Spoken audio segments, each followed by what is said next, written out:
Things started like any other in the Henderson household. Sarah was washing dishes in the kitchen while her husband Mark helped their 8-year-old daughter Emma with her math homework at the dining table. The soft glow of their digital photo frame in the living room cycled through familiar memories: Emma's first day of school, their anniversary dinner, Christmas morning with grandparents. It was supposed to be a window into their happiest moments, a gentle reminder of love and connection in their busy lives. Sarah had saved for months to buy that frame. She wanted something special, something that would make their small ranch house feel more like a home. The sleek black device had promised to bring their family photos to life, displaying them in brilliant color with the simple touch of a button. She had spent hours that first weekend uploading their precious memories, organizing them by date and event, making sure every important moment was preserved in digital perfection. But on this particular Tuesday evening in late October, something was different. Sarah first noticed it when she walked into the living room to collect Emma's scattered toys. The frame was displaying a photo she had never seen before: a young couple at what looked like a wedding reception, laughing as they cut a cake decorated with pink roses. The woman wore a flowing white dress, her face flushed with joy, while the man beside her gazed at her with pure adoration. It was beautiful, intimate, and completely foreign. Sarah stopped mid-stride, a puzzle piece still clutched in her hand. She stared at the screen, her mind racing through possibilities. Had she accidentally downloaded someone else's photos? Maybe there had been a mix-up with the cloud storage account. She waited for the image to cycle to the next photo, expecting to see Emma's gap-toothed smile or Mark's silly face from their weekend hiking trip. Instead, another stranger appeared. This time it was a little boy, maybe 5 years old, blowing out candles on a dinosaur-themed birthday cake. His cheeks were puffed out with effort, his eyes squeezed shut in concentration. Behind him, adult Sarah had never seen before clapped and cheered, their faces bright with celebration. The photo was crystal clear, recent, and absolutely heartbreaking in its innocence. "Mark," Sarah called out, her voice carrying a note of confusion that made her husband look up from Emma's worksheet. "Can you come here for a second?" Mark appeared in the doorway, pencil still tucked behind his ear. "What's up?" Sarah pointed at the frame just as it cycled to another image: an elderly woman in a hospital bed, surrounded by what looked like 3 generations of family members. The woman's frail hand rested on a baby's blanket while children and adults crowded around her, their faces a mixture of love and sadness that spoke of precious final moments. "Do you recognize these people?" Sarah asked, her voice barely above a whisper. Mark squinted at the screen, then shook his head slowly. "Never seen them before. Maybe it's some kind of sample photos that came with the frame?" But Sarah knew better. She had set up the device herself, had carefully selected which folders to sync. There had been no sample photos, no generic family images included with the product. She watched as the frame continued its cycle, displaying photo after photo of strangers living their most intimate moments. A teenage girl in a graduation cap, tears streaming down her face as she hugged her parents. A man in military uniform saying goodbye to his family at what looked like an airport. A group of friends at a beach, their arms around each other as the sun set behind them. An elderly couple dancing in their living room, their movements slow but their faces radiant with decades of shared love. Each image was more personal than the last, each one a stolen glimpse into someone else's private world. Sarah felt like she was looking through windows into houses she had no right to enter, seeing moments that were never meant for her eyes. The intimacy of the photos made her stomach churn with a mixture of fascination and guilt. "This isn't right," she whispered, reaching for the frame's power button. But before she could turn it off, another photo appeared that made her blood run cold. It was a family of 4 parents and 2 young children sitting around a Christmas tree in what looked like their pajamas. The scene was cozy and warm, filled with the magic of Christmas morning. But what made Sarah's breath catch wasn't the festive scene itself. It was the fact that this photo looked like it had been taken just weeks ago, based on the modern decorations and the children's clothing. This wasn't an old sample photo or some stock image. This was someone's recent Christmas, someone's private family moment, somehow appearing on the Hendersons' frame. Mark seemed to sense his wife's growing unease. He He moved closer, studying the screen with more attention. "Sarah, this is weird. Really weird. How many of our photos have you seen tonight?" Sarah realized with a jolt that she hadn't seen a single one of their own family pictures in the past 15 minutes.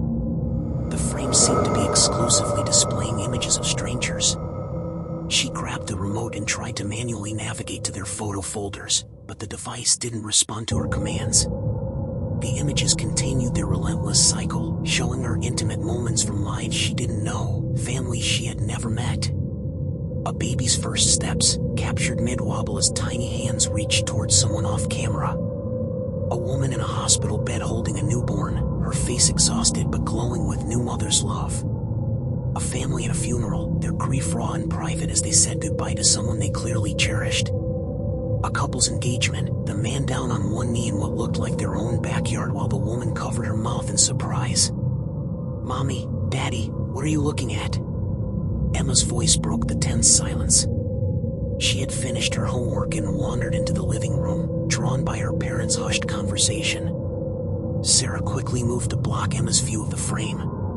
The last thing she wanted was for her daughter to see some of the more emotional or private images cycling through their device. "Nothing, sweetheart. Just some pictures that don't belong to us." But Emma was curious, as 8-year-olds always are. She ducked around her mother and caught sight of the current image of a family at what looked like a backyard barbecue, laughing as a dog jumped up to steal food from a plate. It was innocent enough, but Emma's reaction surprised Sarah. "Who are those people, Mommy? Why are they in our picture frame?" The simple question from her daughter's lips made the situation feel even more unsettling. How do you explain to a child that strangers' private photos are somehow appearing in your home? How do you make sense of something that doesn't make sense to you? Mark took charge, gently guiding Emma toward the hallway. "How about you go get ready?" A couple's anniversary dinner, candlelight reflecting in their eyes as they held hands across a restaurant table. Each image told a story, painted a picture of love and life and connection that should have been private. Sarah found herself getting drawn into the narratives, wondering about the people she was seeing. Who was the woman in the wedding dress? Did she know someone was watching her most precious moment? What about the family saying goodbye at the airport? Did they make it safely to their destination? The elderly woman in the hospital, was she still alive? The questions multiplied with each new photo, but underneath them all was a growing sense of violation. These images weren't theirs to see. These moments weren't meant to be shared with strangers. Yet here they were, displayed in high definition in the Henderson family's living room, as if their home had become an unwilling gallery for other people's most private memories. Mark tried unplugging the frame and plugging it back in, but the strange photos continued. He checked the device's settings, looking for any indication of how these images were being received, but found nothing helpful. The frame's manual had been thrown away months ago, and the manufacturer's website offered only basic troubleshooting that didn't address their bizarre situation. "Maybe we should call tech support," Mark suggested, though his voice carried little conviction. "How do you explain to a customer service representative that your digital photo frame is displaying what appear to be stolen photos of strangers?" Sarah nodded, but part of her was afraid to make that call. What if they were somehow complicit in this violation of privacy? What if their device had been hacked and they were unknowingly participating in some kind of digital crime? The thought made her feel sick. As if responding to her fears, the frame displayed another image that made both of them gasp. It was a photo of a young woman getting dressed in what was clearly her own bedroom. The image wasn't explicit, but it was deeply private, a moment that was never meant to be seen by anyone except perhaps an intimate partner. The woman's face showed no awareness that she was being photographed, no indication that she had consented to having this moment captured and shared. "Turn it off," Sarah said urgently. "Turn it off right now." Mark fumbled for the power cord, yanking it from the wall with more force than necessary. The screen went dark, but the damage was done. They had seen something they shouldn't have seen, been unwilling witnesses to a violation of someone's privacy that went far beyond family photos shared on social media. In the sudden darkness of the living room, Sarah and Mark stood in stunned silence. The absence of the frame's glow made the room feel different, as if they had closed a window that had been opened without their permission. But the images remained burned in their minds, dozens of families, couples, children, elderly people, all living their most private moments on display in a stranger's home. "What do we do?" Sarah whispered. Mark ran his hands through his hair, a gesture Sarah recognized as his way of processing stress. "I don't know. I honestly don't know." They both jumped when Emma's voice called from the bathroom. "Mommy, can you help me with my hair?" The normalcy of their daughter's request felt surreal after what they had just witnessed. Sarah went to help Emma, grateful for the distraction but unable to shake the feeling that their home had been invaded in the most subtle and disturbing way possible. As she helped Emma brush her teeth and get into her pajamas, Sarah's mind raced with questions and fears. Who had access to their photo frame? How long had these strange images been appearing? Had Emma seen any of the more disturbing photos when her parents weren't around? The thought of her innocent daughter witnessing someone else's private moments made Sarah feel physically ill. When Emma was finally tucked into bed, Sarah returned to the living room where Mark was staring at the dark frame as if it might suddenly spring back to life on its own. "I've been thinking," he said without looking up. "What if this isn't just happening to us? What if other people with the same kind of frame are having the same problem?" The possibility hadn't occurred to Sarah, but it made sense. If their device could somehow receive other people's photos, maybe other devices were receiving theirs. Maybe their own family pictures, Emma's bath time photos, their private anniversary dinner, the candid shots of Mark in his underwear making coffee on Sunday mornings were cycling through someone else's living room right now. The thought was mortifying and terrifying in equal measure. Every photo they had uploaded to that frame now felt like a potential violation, a private moment that might be on display in a stranger's home. Sarah thought about the hundreds of photos they had stored on the device: Emma's first day of school, family vacations, quiet moments at home that were never meant for public viewing. "We need to figure out how to contact the other people," Sarah said suddenly. "The people whose photos we're seeing. They need to know what's happening. But how do you track down strangers from photos? How do you explain that you've been unwillingly viewing their private moments without sounding like a stalker or a voyeur?" The ethical complexities of their situation seemed to multiply with each passing moment. Mark picked up his laptop and began searching for information about their photo frame model, looking for reports of similar incidents or security vulnerabilities. What he found made their situation even more disturbing. "Sarah," he called out, his voice tight with concern. "You need to see this." She hurried over to read over his shoulder. The search results showed multiple forum posts and news articles about digital photo frames being hacked and used to display unauthorized content. In some cases, the frames had been used to show inappropriate or disturbing images. In others, they had become unwilling displays for what appeared to be stolen personal photos from various sources. One forum post particularly caught their attention. A woman in Oregon had reported that her photo frame began showing hundreds of family photos of people I don't know, including what looked like very private moments like hospital visits and intimate family gatherings. Another person in Florida described seeing photos that seemed to be taken without people's knowledge, like someone was secretly accessing their personal photo collections. The pattern was becoming clear, and it was more disturbing than they had initially imagined. Their photo frame wasn't just malfunctioning, it had been compromised and was being used as part of what appeared to be a large-scale privacy violation affecting possibly hundreds or thousands of families. Sarah felt a chill run down her spine as she read more testimonials. These weren't just technical glitches or accidental cross-uploads.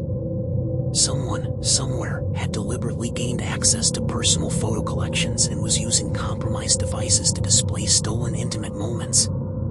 Their home had become an unwilling gallery for a digital crime that violated the privacy of countless families. The realization that they were both victims and unwilling participants in this violation made Sarah feel sick.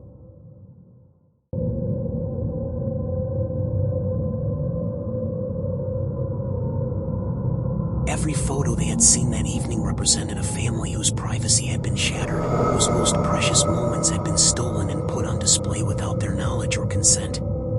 As As they continued reading, they discovered that many of the compromised frames were connected to cloud storage accounts that had been hacked. Personal photos from phones, computers, and social media accounts were being harvested and redistributed through the frames, creating a network of stolen memories that turned people's homes into showcases for privacy violations. The scope of the crime was staggering. Hundreds of families, maybe thousands, had their most intimate moments stolen and displayed in strangers' homes. Wedding photos, baby pictures, funeral gatherings, private celebrations, quiet family moments, all of it harvested and redistributed without consent. Sarah thought about all the families whose photos they had seen that evening. The woman in the wedding dress, the little boy with the dinosaur cake, the elderly woman surrounded by her family in the hospital. Did any of them know that their precious moments were being viewed by strangers?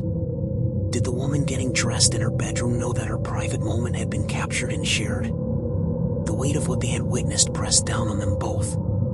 They had been made unwilling voyeurs to dozens of families' most private moments, and somewhere out there, their own family photos might be cycling through someone else's frame, their privacy violated in the same heartbreaking way. Mark closed the laptop and looked at his wife. "We have to report this. To the police, to the FBI, to someone who can stop this." Sarah nodded, but she also felt overwhelmed by the magnitude of the situation. How do you report a crime that affects potentially thousands of people across the country? How do you explain that your home had been turned into a window into strangers' private lives without your consent? That night, neither of them slept well. The photo frame remained unplugged, sitting dark and silent on its table, but the images they had seen continued to cycle through their minds. Every time Sarah closed her eyes, she saw the faces of strangers living their most intimate moments, unaware that their privacy had been shattered and their memories stolen. The next morning, Sarah called the police, trying to explain their situation to a detective who seemed both intrigued and confused by the nature of the crime. How do you investigate stolen photos when the victims don't know they're victims? How do you track down a criminal who operates through compromised digital devices scattered across the country? The detective promised to look into it, but Sarah could hear the uncertainty in his voice. This was a new kind of crime, one that existing law enforcement protocols weren't designed to handle. The violation was real and deeply personal, but it existed in a digital space that was difficult to navigate and even harder to prosecute. As the days passed, the Hendersons tried to return to their normal routine, but the photo frame remained unplugged, a dark reminder of the violation they had witnessed.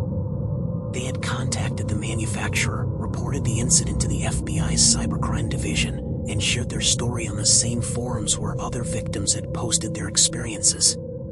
But the questions remained. How many other families were unknowingly displaying strangers' private moments in their homes? How many people's most precious memories had been stolen and put on display without their knowledge? The digital crime had turned their comfortable living room into a crime scene, their home into an unwilling participant in a massive violation of privacy that continued somewhere in the digital shadows, affecting countless families who might never know their most intimate moments had been stolen and shared with strangers. The photo frame would never again display their family memories. Some violations, once experienced, change everything. The Hendersons had learned that in the digital age, privacy was more fragile than they had ever imagined, and that their home could be invaded not by breaking down doors, but by compromising the very devices meant to showcase their happiest moments. The strangers whose lives they had glimpsed through stolen photos remained forever unknown, their privacy violated in ways they might never discover, their most precious memories floating in a digital void where love and intimacy had become commodities for criminals to trade and display.